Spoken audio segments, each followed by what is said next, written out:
Hi everyone, welcome back to this channel. In this tutorial, I will show you how to get the Mandarin Fish in Heartopia. So right now, Heartopia has a new event that called Calls of Whales, and in this event, you can get any special fish. One of them is this Mandarin Fish, the fish that has orange and blue with the unique pattern like this. I think it's so beautiful. And then to catch it is very easy. First, just go to the whale sea. Just go to the whale sea, and it's found all time and all weather. So just go to whale sea over here. This whale sea. This area. Just go to this area. You can also catch it at this event, the special event, narrative show event that held by Vanya.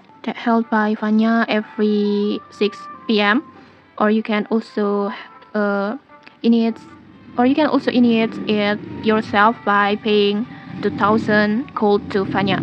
And then just go fishing, and then you can also use Mermaid Perfume or Fish Attractor to increase your chance to get this Mandarin fish. And okay, that's it. If you found this helpful, don't forget to like, comment, and subscribe for more tutorials. Thanks for watching, and see you!